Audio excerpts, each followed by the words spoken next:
Hey guys, how are you all today? Hope y'all are doing good. We're going to do a couple of videos. I'm going to do one today. Greta's going to be doing one probably in a couple of days since we can't go into the schools and do any teaching or anything. But I thought tonight that I would read a book that my little girl absolutely loves, and it has kind of an environmental theme to it.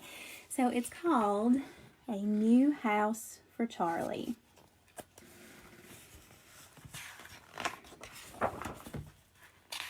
I'll pull it up here where you guys can see it here in just a minute.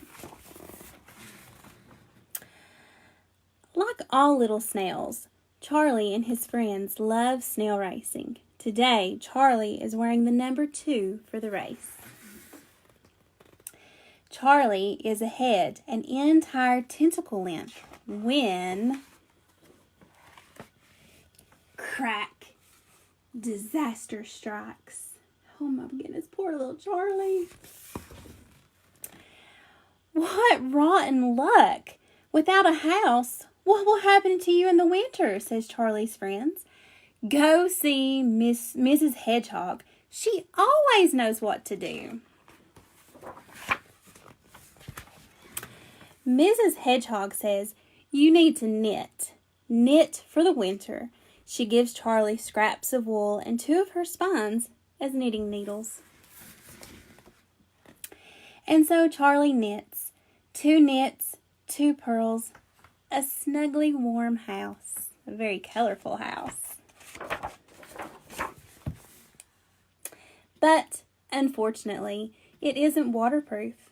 And wet wool is too damp even for a snail. Poor Charlie, look how sad he is. He's all wet. Oh, bless his heart.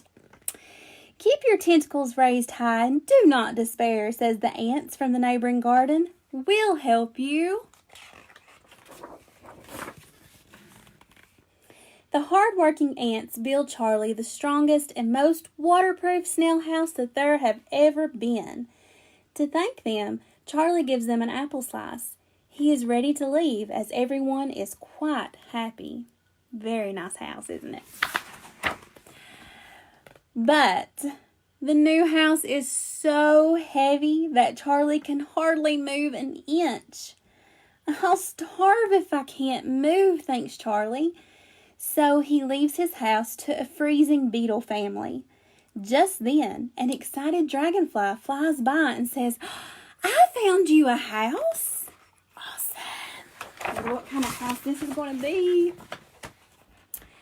Charlie likes this house at first sight, but snails simply can't crawl on dry sand. They can't do it, can they? They'll dry out. They have to be wet. Poor Charlie. What is he going to do? I hope you like it, Layla. Come with me, the rat comforts. I'll bring you to the nicest place on earth.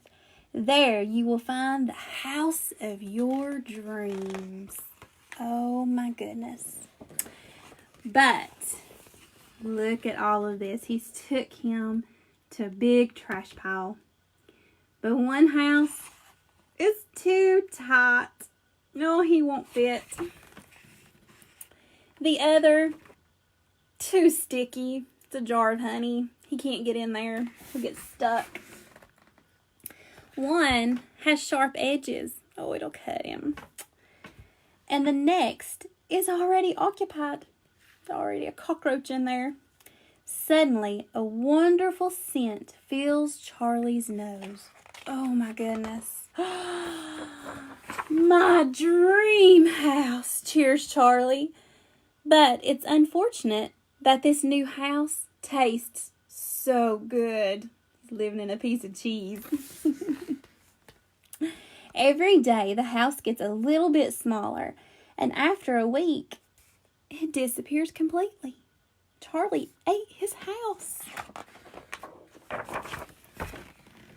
Now, Charlie finds shelter in the woodpile, but as a snail, he prefers having his own home. Feeling sad, he creeps back into his garden, and there he discovers, wonder what he's going to find. the most beautiful snail house exactly in his size. Where did it come from? Look how beautiful it is. Oh my goodness. Charlie inspects it and is startled. He recognizes that shoe.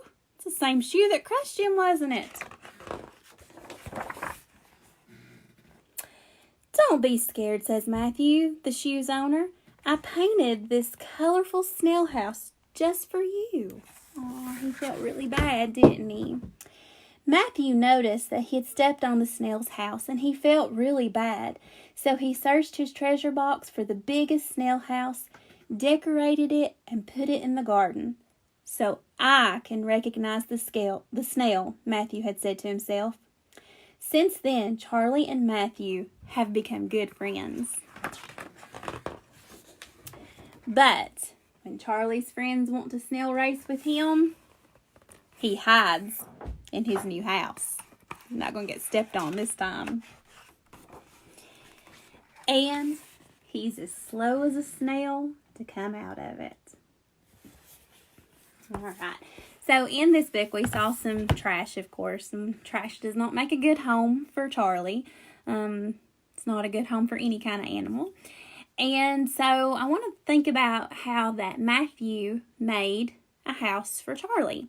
So this is not really making a snail house, but I'm going to give you an idea for a really cool craft where you can make something out of something that you already have. So real quick, I'm going to show you how to make an Easter bunny since Easter's coming up. And everybody should have tons of toilet paper rolls. So we have a toilet paper roll. Mine's actually a paper towel tube, but I cut it down. So anyways, you're going to take a paper towel roll.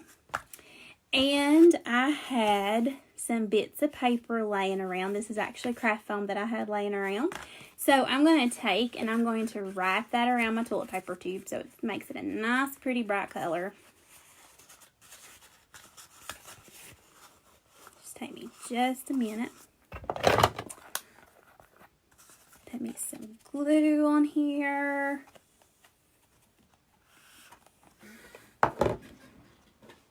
You get a bottle that actually has some glue on it.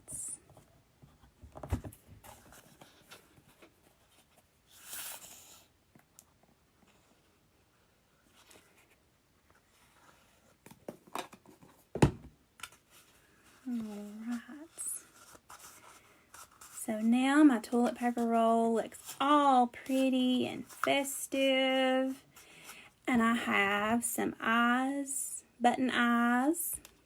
So we're going to glue those on our little bunny. I tried to pick nice Eastery colors. And we had some pom-poms laying around, so I'm going to put that on there for its nose. Now, I was trying to be smart. So I got some pipe cleaners, since this is craft foam, and I'm going to kind of stick these into the craft foam, so maybe I won't have to glue, because I didn't want it to fall apart after I'd made it. And then again, it may not work. We'll see if I can get it pushed in. Oh, I got one. There it went.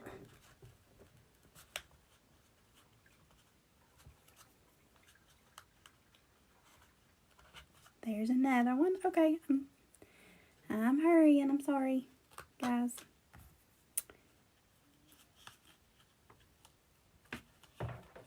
All right. So now I've got his little whiskers on him. I'm going to take a marker and I'm going to draw a bunny mouth on him. Right there. And then I cut out 2 little ears. And I am going to glue them to my bunny. And so, we may not have made a new home for a snail, but we made a super cute bunny for Easter. So, I would really like to see if you guys make some kind of cool Easter stuff out of toilet paper rolls, because everybody knows we got plenty of them. So maybe You could send a picture of your craft that you've done to us on Facebook, and I'll upload it on there so everybody can see your really cool creations, okay? Well, we'll see you guys later. We'll have some more videos. Miss Greta's going to do some too, so you'll have to catch us on here for some more lessons with our environmental curriculum that we use. We might read some more books. Who knows what we'll get into. So anyways, just check back with us, and we'll see you guys later. Bye.